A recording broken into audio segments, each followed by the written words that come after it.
what sets LPM Enterprises apart? The only construction consulting firm providing white glove service. What makes LPM Enterprises different from the rest? Number one, LPM is the only one in industry that focuses highly on condo. We are basically a project manager, an owner's rep, and basically like a change order manager and a assistant, like an executive assistant, all wrapped into one.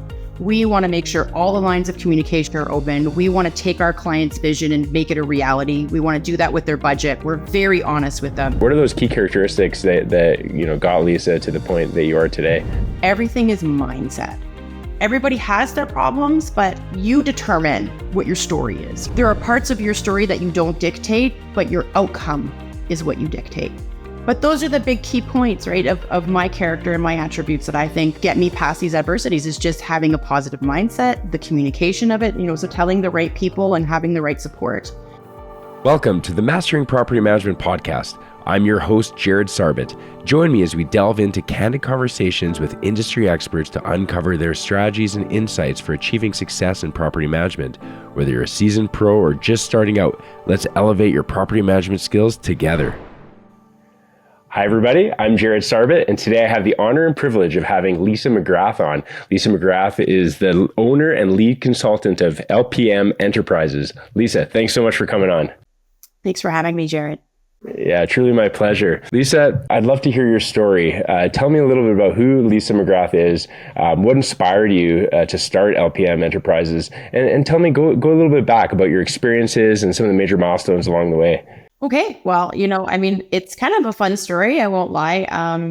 I started off originally in trades a long time ago. I know I look younger than I am, but I started off in trades. I started off in doing a lot of the administrative components in trades. And I was quite fascinated by how things are done. I've always been that kid that pulls things apart and then puts them back together to understand how they work. That's just the way that I've always been. So it was interesting for me to go into, I bought a property. What originally sparked me is I bought a property in a condo in 2006.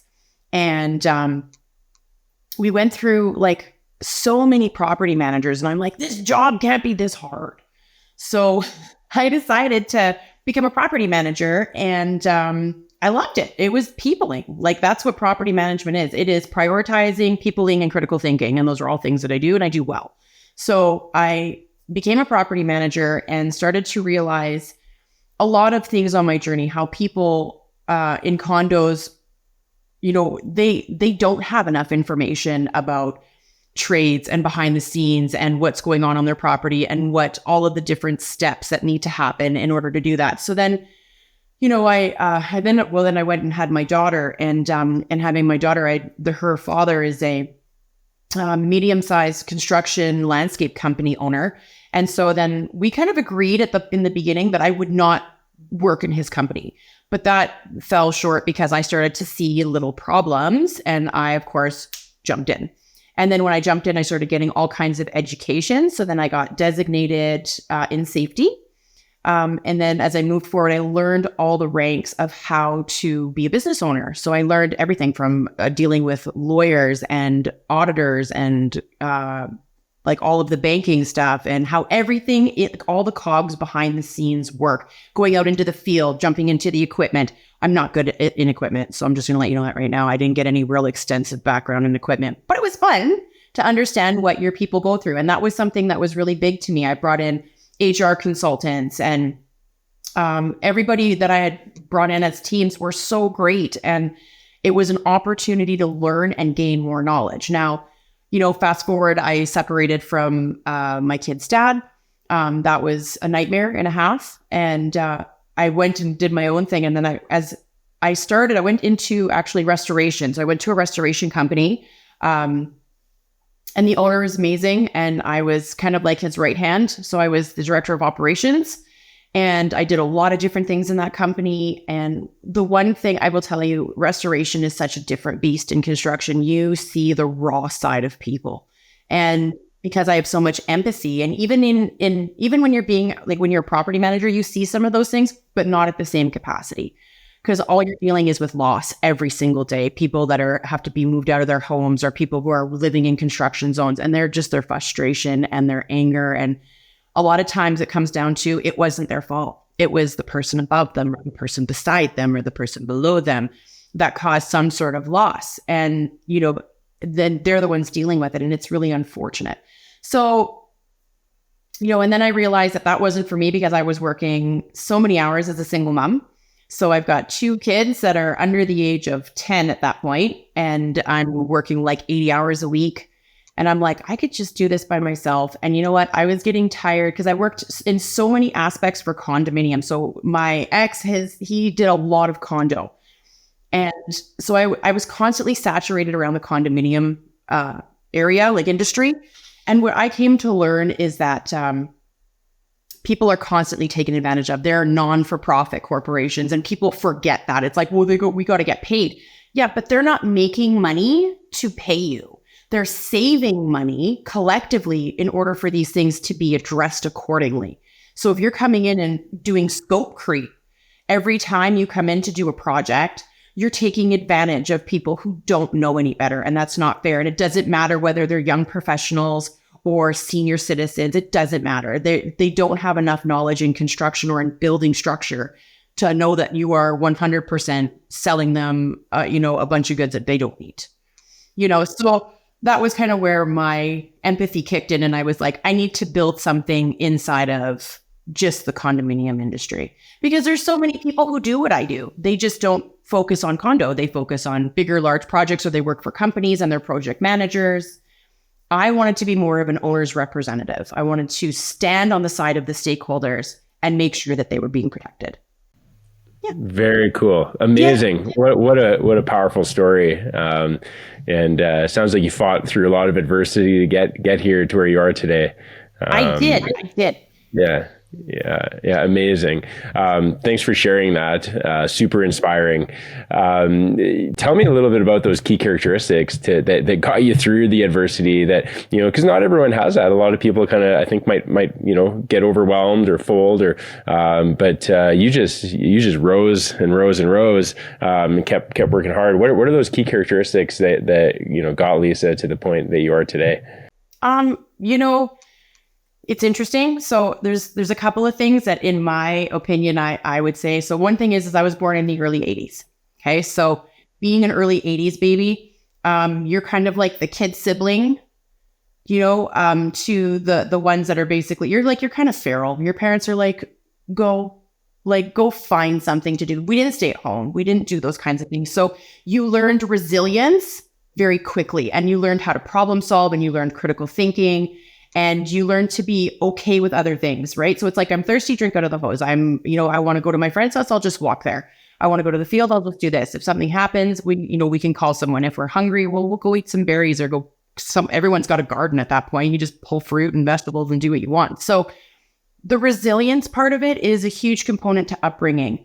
I also, was part of a middle-class family. My mom worked her butt off. She is super inspiring to me. My dad is, he's an immigrant from the Caribbean. And so my dad, although was hardworking and did a lot of things, he also caused a lot of debt issues with my mom. So she worked so much overtime, and she did so much just to make sure we were okay as a family.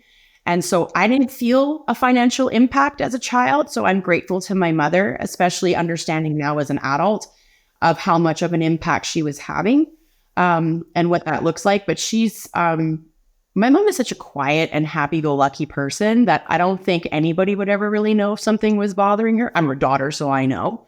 But she's just one of those people that's just so happy all the time. And, and I always ask her, I'm like, where do you go in your head? Because there's people, like, I want to just throat punch people sometimes. And she's like, oh no, Lisa, everybody has a story and everybody has something going on, and you just got to be kind. And I'm like, That sounds like a saint. Yeah, real, honestly. And that's why I was bugger. I'm like, I know why your middle name's Teresa. Because there you go. Well, that's it, right? Yeah. So everybody loves my mom. I have yet to meet somebody along my journey that does not like my mother. I would be sure. So that's so powerful. Yeah, it is. Yeah. It is. And she's been my, absolute like rock in everything. My mom was with me through the birth of my children. Like she was with me, or she was with my daughter. Her and my daughter are very close. My daughter's going to be 14 this year. So, she was the biggest point of contact for me and my daughter when things were going sideways. She, helped me buy my house when I separated from my ex. She sat with me through all of my appointments when I went through breast cancer. She's been there and she kept my secret. And, my mom's someone who wants to tell everybody and be like, oh, my daughter's so wonderful and this, that, but she didn't. And she watched me go through this journey. And she, to this day, she says to me things like, oh, Lisa, like, how do you just get up and keep doing it? And I'm like, everything is mindset. I got the opportunity to grow up with a very loving mother, a very tyrant father, because he's from the Caribbean. And you go, great. I'm not saying all Caribbeans are like that, but my Caribbean father was. But my mother was nothing. They were polar opposites. So I grew up with a very loving and affectionate mother, put me in every sport under the sun. So everybody has their problems, but I feel like you determine what your story is, right? Like there are parts of your story that you don't dictate, but your outcome is what you dictate. So I think the resilience part of it, just being honest, being a good communicator can get you both in trouble and out of trouble. But those are the big key points, right, of my character and my attributes that I think are what, get me past these adversities, is just having a positive mindset, the communication of it, so telling the right people and having the right support. And that only comes by how you communicate with people. Amazing. Yeah. And then just being honest. Yeah. Yeah, that's incredible. What an inspirational story. Do you, I'm sure there's many young girls that are kind of going through something similar, the challenges and would need a role model like yourself. Like, do you ever role model and look for those opportunities to kind of be there? Because your story is just such an inspiration. Well, it's a great question, Jared. I think those people find me and I kind of take them under my wing and I help them. Here's the thing: when you're a giver, and I know I am a giver because I constantly find myself in the position going, how did this happen? Why am I the bad guy? What happened here? That happens a lot when you're a giver. You give. And then people what happens is you create an expectation in people that you're going to show up for them in a certain way. And when they get to a point where that expectation has been set in their head, and then all of a sudden the giver goes, well, wait a minute. I've been doing this to make sure that you know that you're supported, but I'm not seeing that reciprocation in any way, shape, or form. So I'm going to start to implement a boundary. And then all of a sudden you're the bad guy, right? So do I go out and talk to other girls? Absolutely. I've done some stuff at SAIT where I've talked to women in trades and told them about building confidence and that we all go through adversities. And, and the one big thing that I talk about, especially in other podcasts, is I don't look at the male-female ratio or the women are like, oh, they don't like us. I'm like, they're terrified of us. Can you do the job? Are you willing to do the job? Are you willing to be malleable? And are you willing to listen? And the other thing, so to me, it's people. It's not men or women in trades, because the trades, everyone is capable of doing something. But then the next thing I always say to people is, I have yet to come across a female that can do the same job as a man at the same length of time. Can you do the same job as him? Sure you can. Can you do it well? Yes. Can some of you do it better? Absolutely. But can you do it for 12 hours? No. Interesting. Technology doesn't dictate that we can do so. And it's proven every time. I've seen some of the best finishers, carpentry, women. Right, I bet. They're going in for 6 hours and they're powering through and they got a wicked eye. But a guy can go through and power through for 8, 10, 12 hours and get it done. Interesting. Right? So yeah. I don't dog anybody. I think everybody is capable of doing amazing and wonderful things. It's just understanding what your limits are. Yeah, no, for sure. Very, very good. It's amazing. What sets LPM Enterprises apart as the only construction consulting firm providing white glove service, as you say on your website? What does that mean? And what makes LPM Enterprises different from the rest? Well, it's a good question. Number one, LPM is the only one in industry that focuses highly on condo. Okay, we're the only one. Next.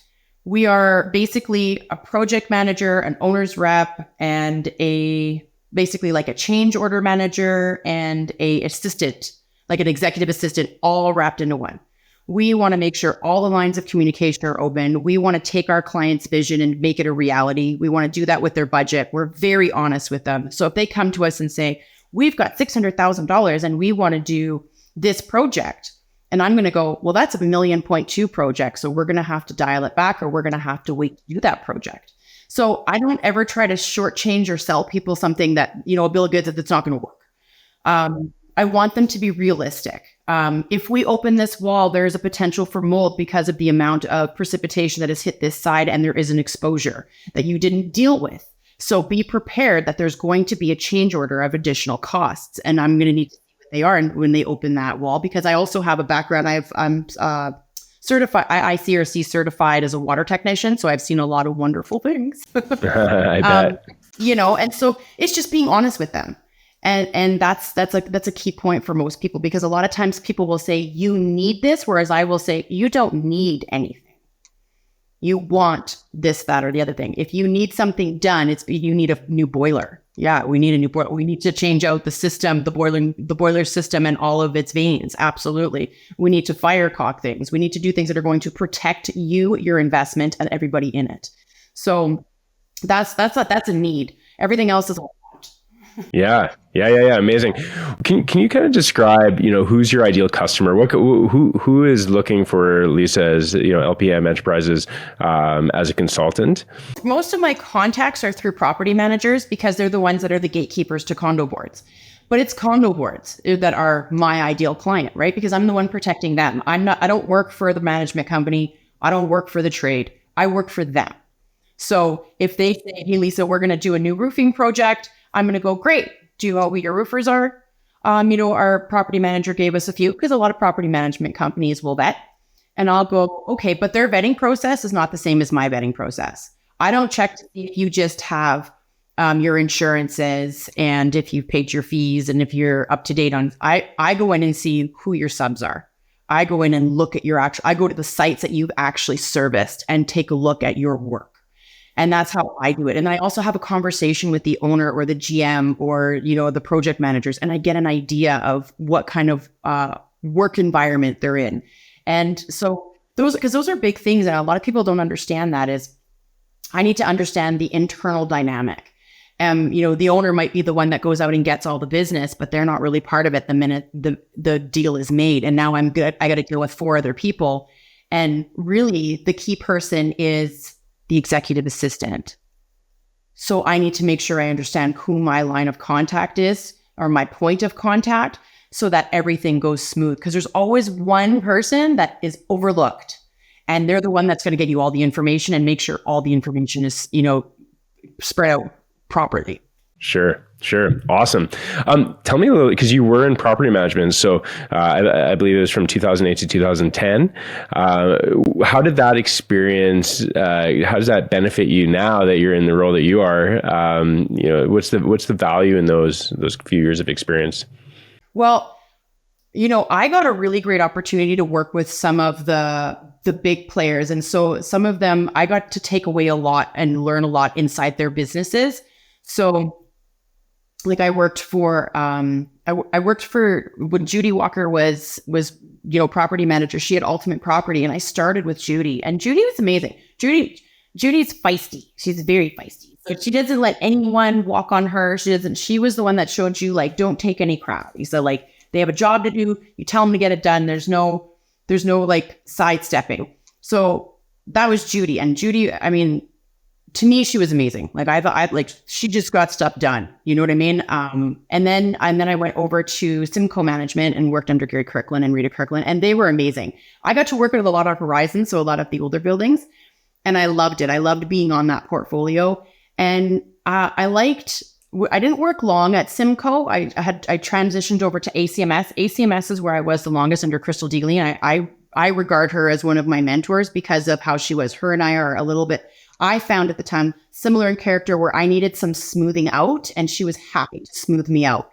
She was like, hey, Lisa, you've worked under Judy. you've had a bunch of most guys or most people on the Horizon boards tend to be mostly men. So you're kind of a little bit rough around those edges. So we need to smooth them out for you. And she worked really hard in making sure that I was okay and understood what her business, missions were. It gave me a chance to people, because that's what property management is. So understanding different types of people, showing them results, seeing how much information they really had, what they understood as a board, and what their legalities could be inside of, being a representative for a board. All of those little things are what helped me understand and what helped me now. And also the legislation. You had to know the legislation for condominium, and then also working with insurance stuff. There were so many little moving parts. It was great. Yeah, amazing. Awesome. Advocacy seems to be a central theme in your work. Could you discuss some of the most significant advocacy projects you've undertaken and their impact that you've made? I think it would have been mostly under remediation, just being there for the clients. I find that what happens is that the clients, the communication with them gets lost so quickly. And the reason being, and not that I want to dog out any companies, but you make it easy. Restoration companies are guilty of overbooking their staff. So they've got 4 project managers and like 400 projects. That's insane. There's no way that they can give the level of service that's required. And when you're dealing with loss, there has to be that extra touch. So someone like me just kind of comes in and makes it all smooth and wonderful. So it actually makes it easier when I team up with people like restorators and with construction guys, because then even though I'm on the side of the owners, they should technically be on the same side. If they're a good company and they're doing a good job, we're all on the same side at the end of the day. And I'm the one that's going to smooth over that communication for them and for the client, and say, you know what, I've got their schedule. This is what's going on. And I'll work with them with their schedule and make sure that things are moving forward. But the problem is that sometimes when I, try to collab with them, they want to take over the project. And there's always a hierarchy on projects. And because I'm the voice, the representative of the board, I'm the one that's sitting on the top of the food pile. And they're like, well, why? And I'm like, listen, I'm not here how to tell you how to do your job. I think what you do is amazing. I know what you do. I've been a technician. I've hauled building materials out of homes. I'm here to make sure that everything goes smooth, and that if there's communication issues, that these questions are answered. So I basically alleviate a possibility of any type of communication issues by seeing with the client and saying, what are your concerns? I'll sit with the client and go through their insurance and say, this is what insurance covers. This is what it doesn't. This is what your corporation insurance covers. This is what it doesn't. Here's what the deductibles are, and that's something that I do, because that's where the white glove comes in, as I sit down and take the time with the client to go and help them understand. Because you have to be careful sometimes, right? I'm sure you do. Yeah, very good. How do you balance your time? You're very busy between, like the mentorship at State that you're referring to, and, you got a lot going on. How do you balance your day to day and make sure that you have enough time to give to yourself and to your clients? Well, you know what? Right now, LPM is not overly busy right now. I figured we might be a little bit busy, but I went through, I was diagnosed with breast cancer in 2022. And I went through a year of that. So I still continue to do treatment on it, like for preventative reasons. So I look at our kind of downtime right now as a gift, because what happens is a lot of us burn out and we don't take time for ourselves. So I'm just enjoying my kids right now, and I do other stuff. So I also, I do a lot of stuff with CCI. I love being a member with them. I'm also with COF, and I'm going to be helping them with their condo chat section, which is great because it gives me exactly what I want to do, because I advocate for condo, which means I get to go in and help condo board owners and members and ask the questions, and I can answer them for them in public forums. Same with CCI. I'm going to be, helping them with their condo strengths. So that'll be another, it's getting me in front of the people that would essentially be my clients, but giving them an opportunity to ask the questions without having to front a bill. And I will answer them honestly, because that's the point of being an advocate, is to be, is not to be greedy. You're there to protect, right? So that's kind of nice. Then I'm also on Alignable. So I also connect business to business. So Alignable is a platform, a business platform that helps business to businesses gain other business elsewhere and get to know who's in your local area that has different businesses. And so because I'm an ambassador with them, I bring a lot of people from Calgary and Airdrie together to showcase all the different local businesses. Yeah. Okay. Very cool. What are some of the biggest challenges condo corporations face during construction and restoration projects? And how does LPM Enterprises help mitigate these challenges? Okay. So biggest challenges would be scope creep and markup. Yeah. Scope creep, markup, and subs. Those are the three. Okay. So what happens is you hire somebody, it doesn't have to be a GC. You can hire somebody and then they have subs and you don't know about the subs because you're just like, get the job done like everybody else. Right? So you don't know there's subs on your property. Subs have the opportunity to lien your property if they're not being paid accordingly. Meanwhile, you are none the wiser because as far as you're concerned, your contract is signed with this person. Their contract is signed with this person too. So that's the first one. Scope creep is another huge one where all of a sudden, I give somebody scope to do a building project, for windows.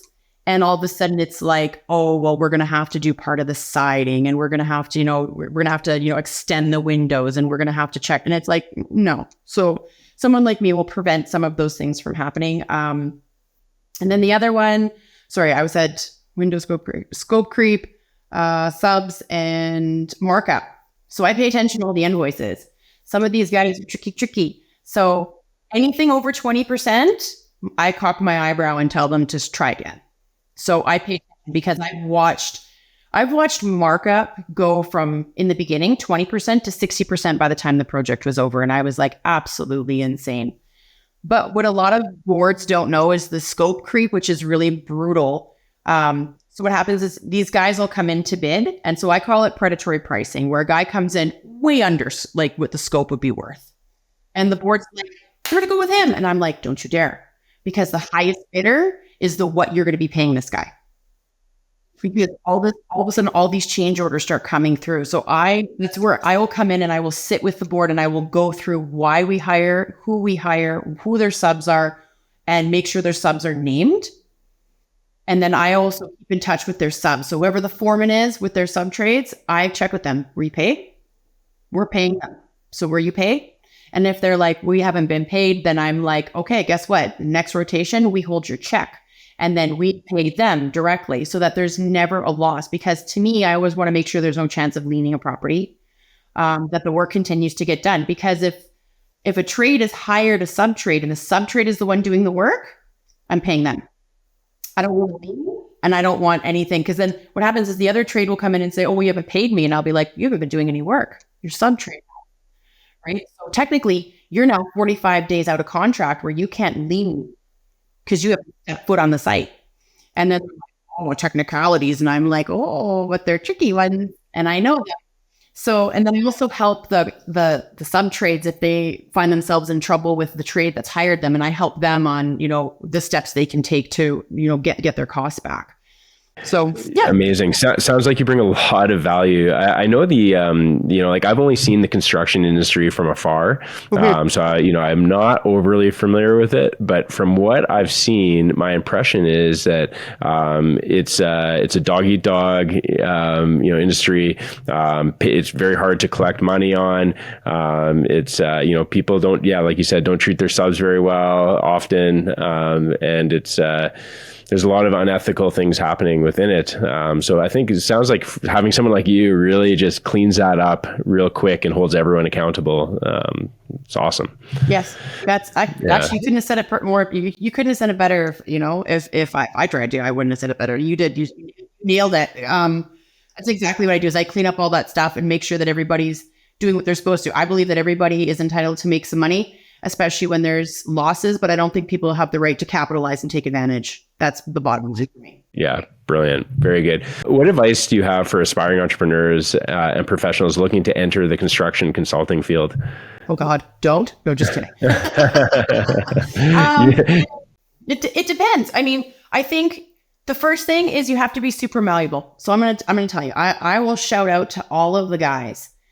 in all the different trades that I have had an opportunity to work with that have pulled me under their wing and walked me through sites and taught me things and showed me things and told me why things are the way they are and why to look into different directions. And because of them, I'm that much smarter. I'm a lot more confident in what I'm going to say to people. And these are guys that are in roads and siding and roofing and, carpentry and restoration. All of them have brought value to me. And without them, I wouldn't be, as smart as I am when it comes to construction, because I didn't do the hands-on all the time. I do have 8,000 hours boots on the ground. Actually, I have more than that. I have like 10,000 hours boots on the ground. But that's boots on the ground, standing beside them. That's hauling stuff, doing what they're asking me to do. Even sitting as a COO or sitting as an ops director, I wasn't the person that was like, no, I'm out here. You need me. You tell me what you want me to do and I will do it. And then that's also doing all the safety stuff and doing quality control checks. And so that's where all my time in the field is really spent, right? I'm kind of like the other set of eyes or the other set of hands that they need something. I'm not actually, constructing work, but if they need me to help demo it, I'm helping demo it. If they need me to take a second look and put people in the right places, because the one thing I have a talent for is paying attention to the people that are working and know who's good at what. And if someone's trying to do something that's not their strength, I'll switch them, because I'm like, do something you're good at, because then you're fast at it, instead of trying to get someone to do something that they're not good at. Everybody's green at one point and they need some time to learn, but there are certain projects where you can do that. Sometimes it's not my project. And I'm like, hey, let's just flip you around and keep you at what you're good at. That way we can get through this quick. Very cool. Very cool. So with those over 10,000 hours on the ground experience in construction, safety, water remediation and renovations, what has been the most rewarding project or moment in your career? At the end of the day, it always comes down to people. The most rewarding feeling for me and milestones for me is seeing the smile on people's faces, whether I'm working next to them, whether I'm working for them. That's what it comes down to for me. It doesn't have to just be the client. It can be the trades. It can be a sub trade. When I see that we can all work cohesively together and that it gets done within a certain time frame and we can all pat each other on the back and be a team, I think that is my biggest milestone, is taking multiple companies and making them one team is probably my biggest gift that I've given myself, to say I've taken all of these people and made them one team and we've all worked together and we got through this as a team. So when people say, oh, Lisa, you did a great, no, my team did a great job. You handed me all these people and we worked together and we made this happen. So very cool. Yeah. Awesome. I love it. Can you share your insights on the trends and changes you foresee in the Alberta construction industry? Where do you see things going? Oh, that's a dangerous question. Alberta is never going to stop doing construction. Okay. Most major cities always have construction going on. We're always expanding. Alberta is one of the richer provinces, and we take pride in all of the things that we have out here. The problem with construction is that we do have a labor shortage right now. And our labor shortage, I'm going to tell you, derives from a couple of different areas. Number one, 15 years ago, trades could walk onto a site and walk away with 15 to 20%. They are now walking away with maybe 7 to 10. So working in the trades is no longer super beneficial. It's not as lucrative as it once was. Number two, they're being browbeat by a lot of people in higher positions that want these things done. And they're not getting all the information. So a lot of times these trades are coming in kind of blind. And then they have to kind of create a scope, or they have to branch onto a scope that's been created in order for things to function. Because I always say, it's like a running joke for me when people are like, oh, I had an architect come in and draw this. I'm like, great. Have you talked to a tradesperson to see if it's even possible? So, because they're the ones who are they're constructing it, right? So I'm concerned that if things don't change in trades where people stop browbeating their trades, where if they don't start seeing that the people that they're putting in managerial positions inside the trades have zero idea of what they're really doing. A lot of trades still fall on nepotism, still fall under the buddy system, or they're not bringing the right people in to do the positions. They need someone. I mean, here's the thing. It's hard to take a guy out of the field and make him this refined guy that knows how to do everything and does the paperwork. A lot of guys that are in the field aren't really great at paperwork. But matching them with someone. So if you have a really smart trades guy who's been in the industry and now he's in his 40s, 50s, and he's like, listen, I don't want to sling rock anymore. I don't want to bring drywall in. I don't want to do this anymore. And you put him in as like a project manager or as a superintendent, you give him the right people that can do the other things. You know what I mean? So it's like, instead of paying him $150,000 a year, you pay him $120,000 a year and you give him an assistant. Right? And the assistant walks around with him, takes pictures, loads everything, makes sure that all that paperwork is done lickety split. And then you create that team.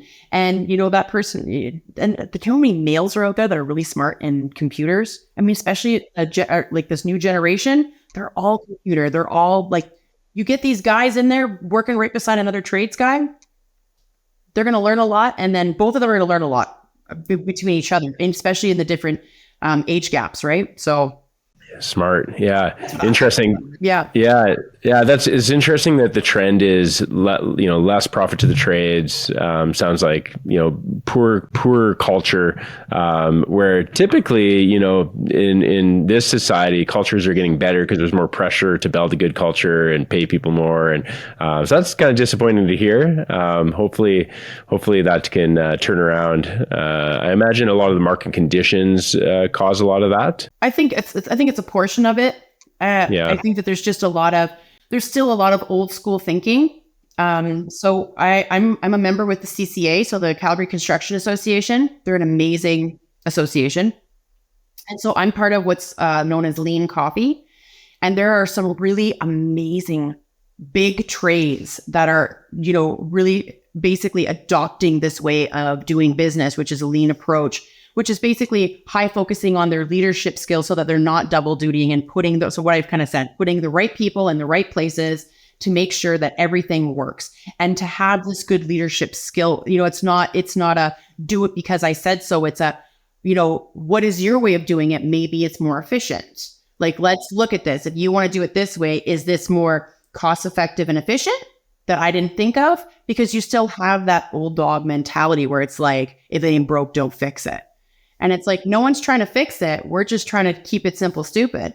Right? Yeah. So right. Yes. If this is another way, why not adopt it? And so that's what happens. You get a lot of people that are resistant to change. And that's the biggest problem, because you're dealing with a lot of people that don't like change. So yeah, makes sense. Yeah. Good insight. Thanks for that. Tell me a little bit about what your future plans are for LPM Enterprises. How do you envision the company growing in the coming years? It's interesting because I've had this question asked to me a lot over the last couple of years. And so because I've been through so many different things, I'm kind of like, LPM will just stay local to Alberta and, maybe local to Calgary and be small and be happy. And then as I kind of started to delve into more of that ambassador aspect and started talking to more people, all of a sudden I've got people from Toronto going, we need somebody like you out here. And then I've got people from Dallas telling me that, because Alignables is across, it's the States and Canada. And so, and I've met people in like Australia and all different types of places. And so then I've got like people from like Dallas, Texas and Florida and LA and, and people in Toronto and Vancouver. They're like, oh my God, someone like you exists. Like, you should be over. So I'm like, Wow. So I think my next step is to head out to Toronto. I have a lot of family out there. I'm Caribbean. All my peeps are out there. So, right. Which part of the Caribbean, by the way? My dad's from Guyana. Oh, okay. Awesome. Yeah. We have a few staff from there. Awesome. Very nice. Yeah. Nice. Yeah, totally. Well, no, I mean, I love the big thinking. That's the only way that I think. I think, you think big and yeah, as it says behind you, hustle and execute, great things can happen. So that's really exciting. I think so. I'm excited to watch that come into fruition. For a few fun questions, if you can manage the construction or restoration of any famous property in the world, which one would it be and why? Okay, I love this question.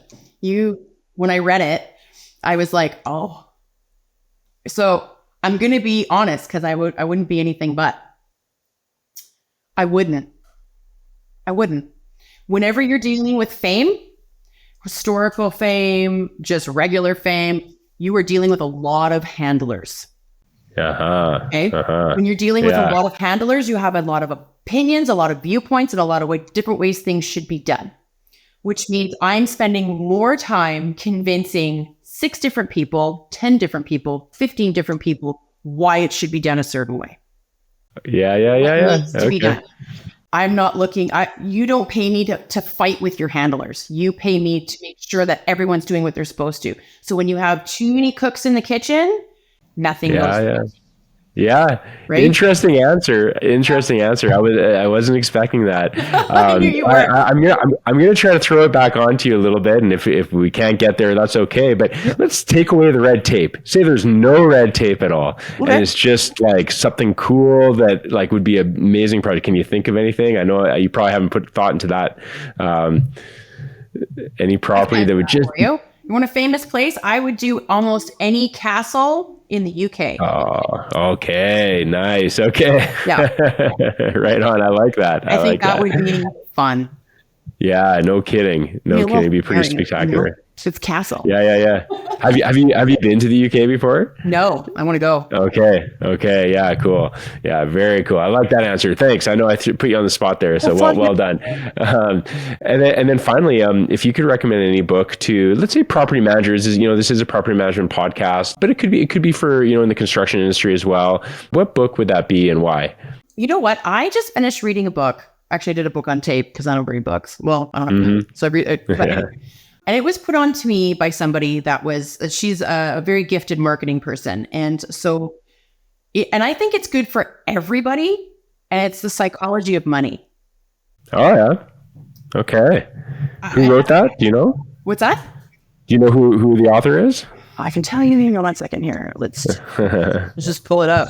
Hang on. Perfect. You know what? I didn't think you'd ask me that question. Oh, sorry. Yeah. No, that's okay. Because it'll take me like 3 seconds here. I'm just going to pull it up. Psychology of Money. And it is Morgan Housel. Okay, cool. Yeah. And tell me a little, like, why do you find that valuable? Because people and money. So money is very emotionally driven. And that's something I learned very quickly. 10 years ago. And as I continue, here's the thing. The wonderful thing about being an entrepreneur is you never stop learning. Every day is a new learning avenue, and it can be in many facets. And so when I started to listen to this book, The Psychology of Money, I was just blown away at how much psychology there really is in money, because how you look at it is going to determine how you spend it, how you earn it, and how you keep it. And there are people, and I think this is where a lot of people have, everyone wants instant gratification. We want it now. That's why we play the lottery. That's why we do this.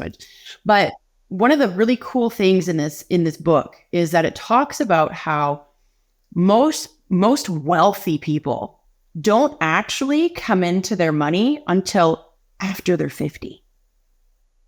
And this is different ways. This is investing since they're in their teen, 18, 19. Some of them, they didn't start investing until they were 40.